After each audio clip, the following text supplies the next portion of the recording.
이번 한 주간에도 곳곳에서 사건 사고가 많이 있었습니다. 그래서 우리가 뉴스를 통해서 보면 정말 안타까운 소식들을 많이 보게 됩니다.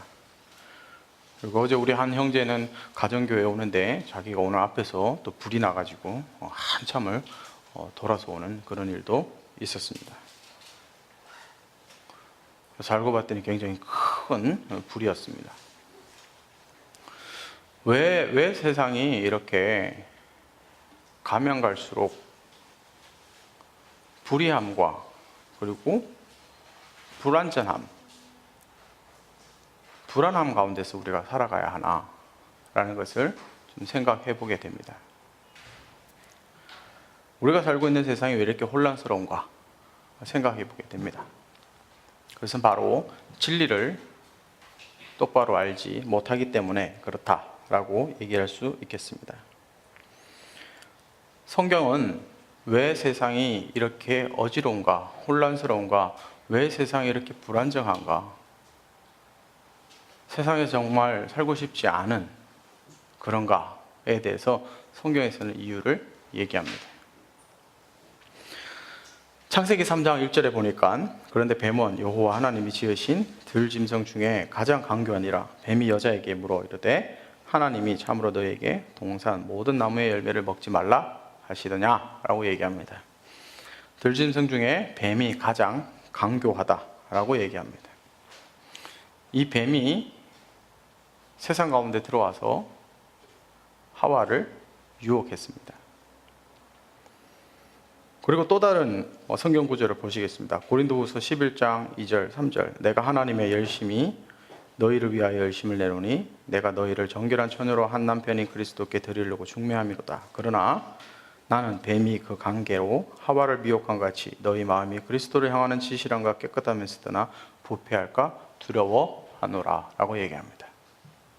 하와가 유혹을 받았고 또 교회 안에 있는 자들도 유혹을 받을 수 있다라고 얘기합니다. 그리고 히브리서 3장 13절에 오직 오늘이라 일컫는 동안에 매일 피차 권면하여 너희 중에 누구든지 죄의 유혹으로 완고하게 되지 않도록 하라 라고 얘기합니다. 세상이 왜 이렇게 어지럽고 혼란스럽고 세상 살이가 왜 이렇게 고달픈가 힘든가를 성경에서 얘기하고 있습니다. 죄의 유혹 때문이다 라고 얘기하고 있습니다.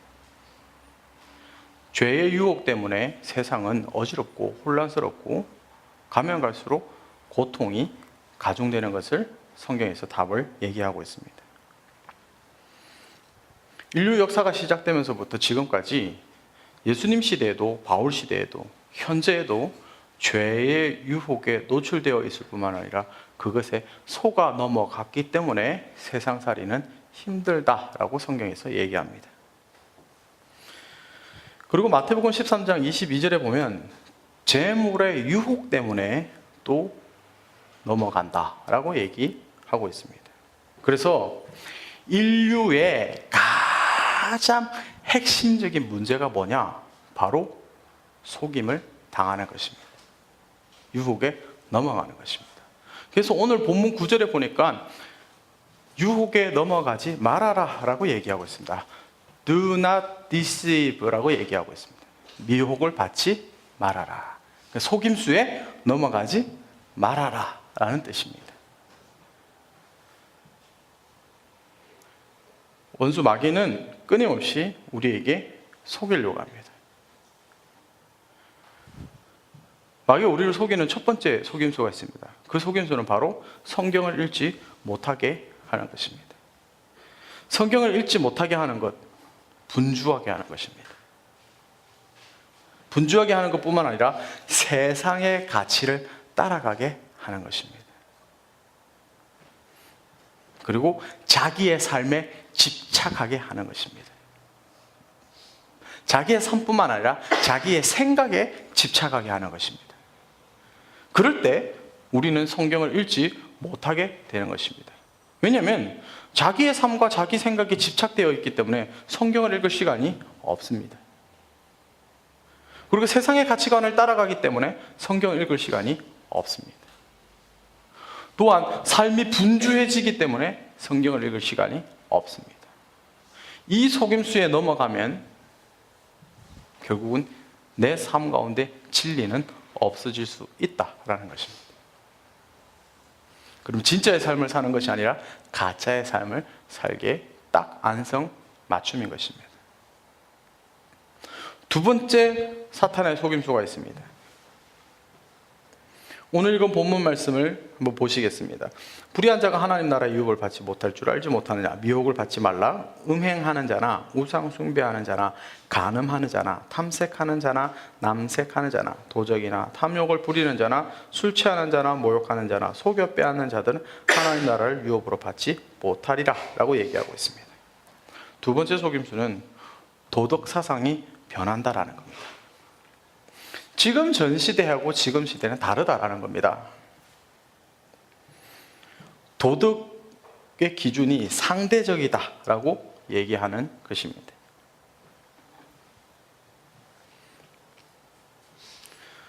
음행하는 것, 드라마를 보면 다 아름답게 미화합니다. 그래서 마치 그것이 옛날에는 도덕적으로 되지 않았지만 지금은 가능하다라고 가르칩니다. 남색하는 것, 동성애하는 것, 예전에는 도덕의 기준에 죄였을지 몰라도 지금은 인권의 측면에서 봤을 때는 죄가 아니다. 도덕적으로 무리가 없다라고 가르칩니다. 이게 마귀가 우리에게 주는 두 번째 속임수입니다. 도덕이 계속 변합니다. 실제로 저희 집에도 딸이 하나 있는데 제가 남자친구가 생기면 항상 반팔 간격을 유지해서 걸어야 한다라고 가르칩니다. 그러면 그거는 아빠 시대 때. 그럼 아빠랑 엄마랑은 그렇게 했냐? 그래서 엄마랑 아빠랑 약혼식하고 약혼하고 손을 잡았다. 그렇게 했더니 그거는 엄마 아빠 시대에만 통하는 것이고 지금 시대는 전혀 통하지 않는 것이다. 말도 되지 않는다. 라고 강하게, 아주 강하게 저에게 주장을 합니다. 이게 뭡니까? 이 시대의 도덕 사상이 이미 그렇게 변화되어서 그것이 진짜인 것처럼 벌써 들어와 있다는 것입니다. 이것이 두 번째 속임수입니다. 시대가 아무리 변해도요, 오늘 읽은 본문 말씀처럼 이것은 분명히 나쁜 것이고 하나님 나라를 유업으로 받지 못한다라는 것은 하나님 나라 바깥에 있는 사람들이 하는 행동이다라는 것을 얘기하고 있는 것입니다. 시대가 변했기 때문에 성경 말씀도 변한다라는 것 아닙니다. 시대는 변하고 있으나 진리는 절대적인 것입니다. 그렇게 우리를 속이고 있는 것이죠. 그래서 우리 사람이요 계속 자기를 기쁘게 하는 것, 나를 기쁘게 하는 것, 그리고 나 자신을 용납하고 나 자신을 변명하는 것, 나가서는 내 자신의 악을 덮기 위해서 자신의만의 법을 만들어 내기도 합니다. 이것 때문에 더 혼란스럽게 살아가게 되는 것입니다.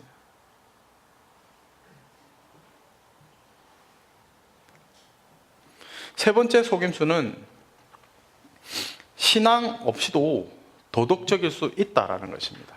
이거는 뭐냐면 성경에서 얘기하는 교리는 버려라. 그냥 예수가 가르친 좋은 도덕적이고 윤리적인 거 그것만 붙잡아라 라고 얘기하는 것입니다.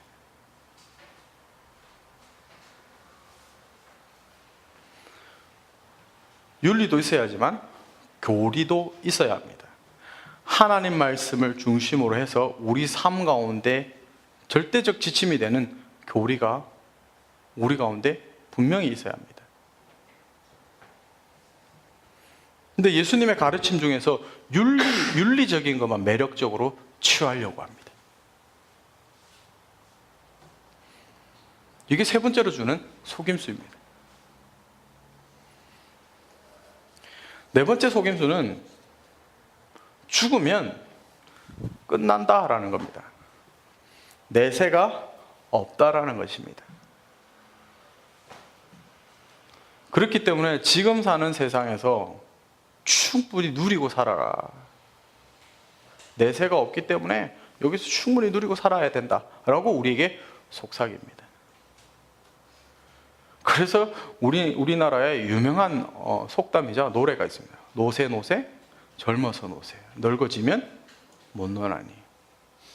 아니요 여러분, 늙고 나면 놀 게 훨씬 많습니다. 제가 그래도 지금 여러분보다 나이가 좀 더 들잖아요. 근데 보니까요, 나이가 들면 들수록 놀 게 훨씬 많이 보여요. 여러분 때는 사실 잘 안 보여요. 다 크게 막 노는 것 같은데 아니요. 젊을 때 정말 하나님 나라를 위해서 달려가고 잘 세워야 돼요. 그 잘 세워진 하나님 나라 위에서 잘 놀 수 있는 거예요.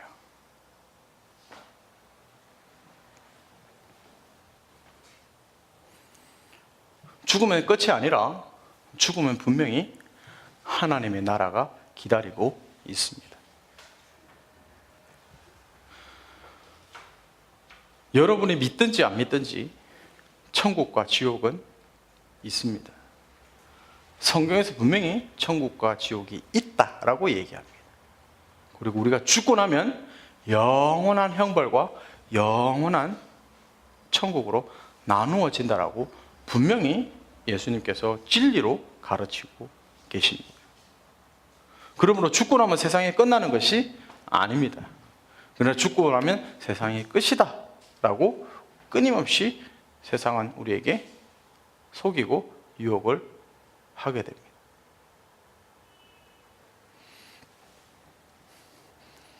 다섯 번째 속임수가 있는데, 하나님은 사랑이시기 때문에 모든 것을 다 덮어주신다라고 속입니다. 그래서 하나님은 사랑이시기 때문에 도덕적으로 조금 타락해도 다 덮어주시고, 하나님은 사랑이시기 때문에 나는 심판 안 한다. 하나님 나의 주인이 되셨기 때문에, 내가 그렇게 고백했기 때문에, 하나님 사랑이시기 때문에 결국 마지막에는 나는 심판도 받지 않고 형벌도 받지 않고 나는 지옥에도 가지 않는다 라고 속삭입니다. 그러나 하나님은 분명히 성경에서 의의 심판자라고 말씀하시고, 예수 그리스도가 이 땅에 다시 오실 때 분명히 심판주로 오신다고 말씀하고 계십니다. 그러므로 예수 그리스도가 이 땅에 다시 오셨을 때 분명히 뭐가 있냐면 심판이 있다라는 것입니다.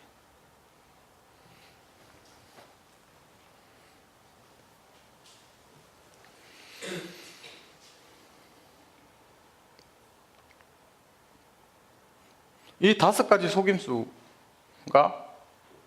인류 시작에서부터 지금까지 대대적으로 끊임없이 우리 인류에게, 또 우리에게 속임수가 다가오고 있습니다. 그래서 바울이 오늘 본문에서 유혹을 받지 마라, 미혹을 받지 말아라, do not deceive라고 얘기하고 있습니다.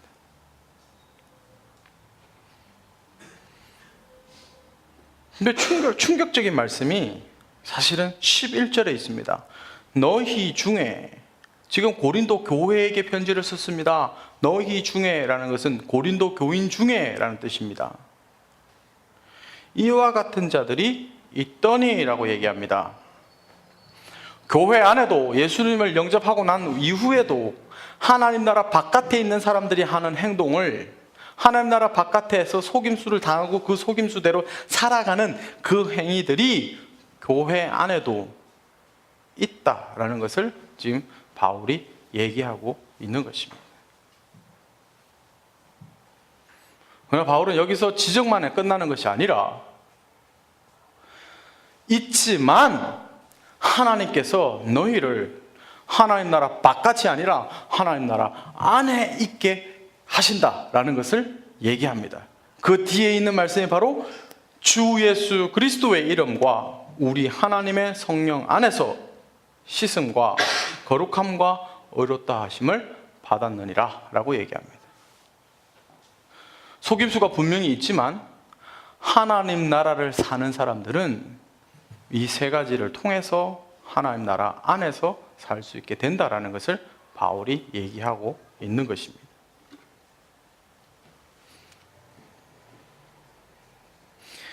하나님 나라 안에 있느냐, 하나님 나라 바깥에 있느냐, 이것이 사실은 굉장히 중요합니다. 나라 걱정 많이 하죠.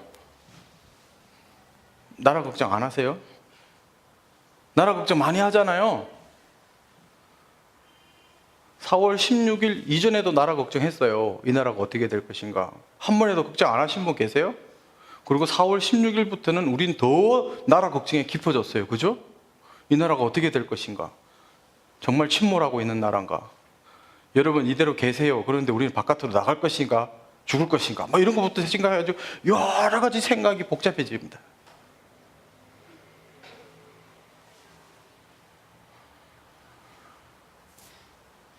근데 진짜 중요한 거를 생각하세요. 나라 걱정하시면서 하나님 나라는 걱정 안 하세요? 과연 내 삶이 하나님 나라 안에 있는지 하나님 나라 바깥에 있는지 걱정하십니까? 나와 함께하는 내 옆에 있는 사람들이 하나님 나라 안에 있는지 하나님 나라 바깥에 있는지 걱정하십니까?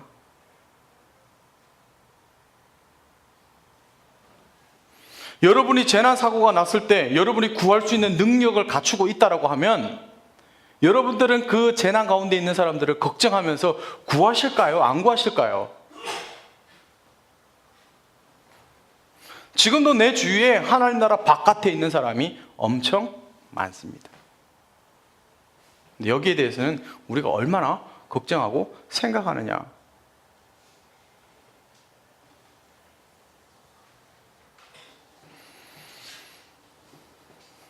분명히 우리 주 예수 그리스도가 다시 오셨을 때 심판이 있을 것입니다.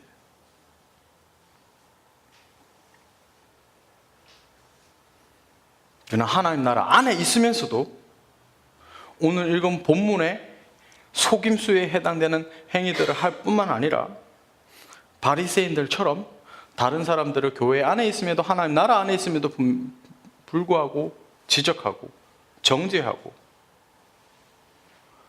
정작 자기 자신에게는 관대한 삶을 산다. 사실상은 생각으로도 바리새인과 같은 죄를 짓고 있다라는 것입니다. 이런 사람들에게 로마서 3장 18절에서 경고합니다. 그들의 눈앞에 하나님을 두려워함이 없느니라 함과 같으니라. 진짜 하나님 나라를 살고 있으며 진짜 하나님이 주인인 사람은 늘 하나님 앞에서 하나님을 두려워하는 삶을 살게 되는 것입니다. 진짜 하나님 나라 살고 있다 그러면 하나님을 두려워하는 것입니다.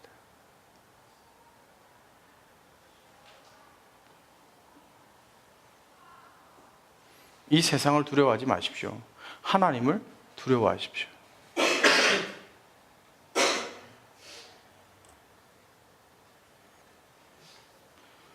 하나님 보시기에, 하나님 나라에서 하나님 보시기에 정말 중요한 것은 바로 의입니다. 오늘 읽은 본문 9절에 불의한 자는 하나님 나라를 유업으로 받지 못한다 그랬습니다. 그러므로 하나님이 정말로 중요하게 여기는 것은 하나님 나라의 의입니다. 하나님 나라의 의다라는 것은 시편 24편 3절 4절에 잘 설명합니다. 여호와의 산에 오를 자가 누구며 그의 거룩한 곳에 설 자가 누구인가? 곧 손이 깨끗하며 마음이 청결하며 뜻을 허탄한 데 두지 아니하며 거짓 맹세하지 아니하는 자도다. 손이 깨끗하다라는 것은 그 사람의 행실이 깨끗하다라는 것입니다. 마음이 청결하다라는 것은 죄악된 것으로부터 마음을 돌이켰다라는 뜻입니다. 하나님이 원하시는 의롭다라는 것은 마태복음 22장 37절에서 얘기합니다. 예수께서 이르시되 내 마음을 다하고 목숨을 다하고 뜻을 다하여 주 너의 하나님을 뭐 하라고요? 사랑하라. 이것이 하나님이 원하시는 의입니다. 하나님 나라를 살고 있고 정말로 하나님 나라 안에 있다라는 것은 마음과 목숨과 뜻과 정성을 다해서 하나님을 사랑하는 것입니다.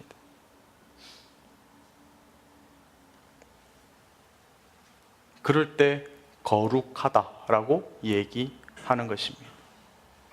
이 세상의 속임수에 넘어가서 그것을 사랑하고 사는 삶이 아니라 하나님을 사랑하는 삶,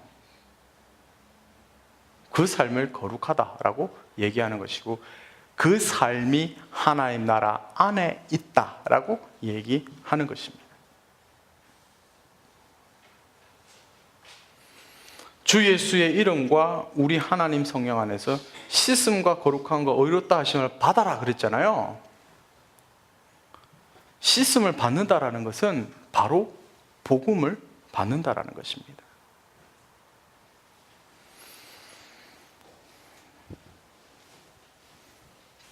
진짜 복음을 경험했는지 이번 한 주간 오늘부터 한번 잘 생각해 보세요. 진짜 복음이라는 것은 진짜 은혜가 임한 것입니다. 진짜 은혜가 임했다라는 것은 진짜 예수 그리스도를 만났다라는 것입니다.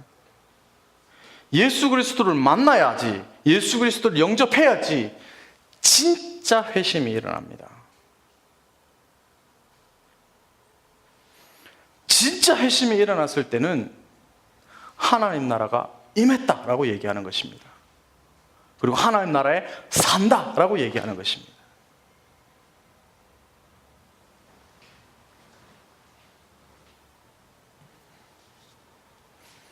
바로 이것이 하나님의 복음이고 하나님의 능력인 것입니다.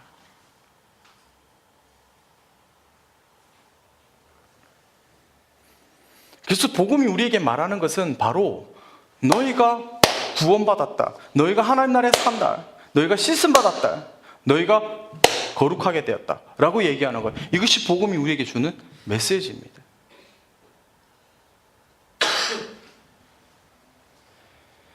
이 복음이요 죄의 얼룩을 씻어냅니다. 이 복음이 우리를 정결하게 합니다. 그리고 죄의 책임에서 자유하게 합니다. 그리고 의의 옷을 입혀주셔서 하나님 앞에 서게 할 수 있게 합니다. 이것이 복음이 우리에게 주는 특권입니다.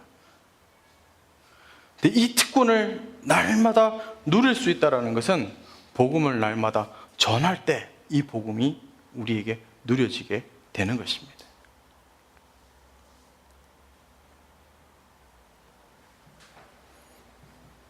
진짜 하나님 나라를 살고 있습니까?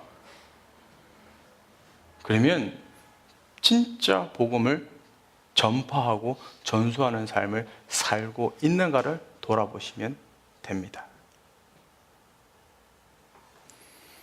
하나님 나라를 사는 것은 속임수에 속아서 그 속임수에 살아가는 것이 아니라 복음의 능력을 믿고 그 능력 가지고 특권을 누리면서 살아가는 것입니다.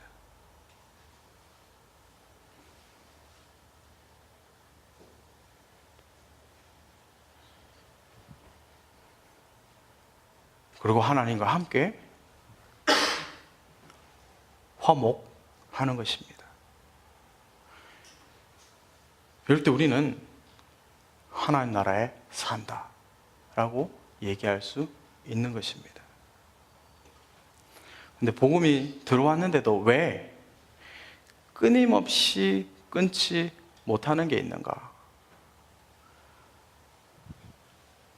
복음이 들어왔지만 여전히 실제로는 새롭게 됨과 거듭남이 일어나지 않았을 가능성이 있습니다.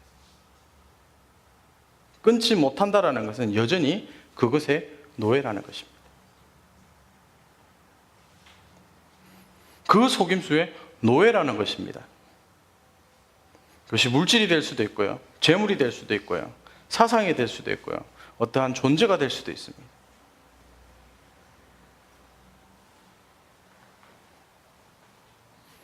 그것의 노예가 되었다라는 것은 아직까지 하나님 나라에 살고 있지 않다라는 것입니다. 그곳에 살고 있고 그것에 끌려가고 있다라는 것입니다. 오늘 본문 말씀 11절을 마음에 새기십시오.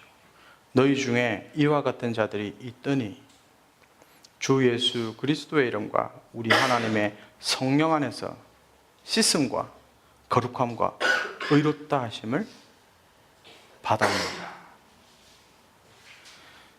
씻음과 거룩함과 의롭다 하심을 받으셔서 이번 한 주간 하나님 나라 안에서 사시길 주의 이름으로 축복합니다. 함께 기도하겠습니다.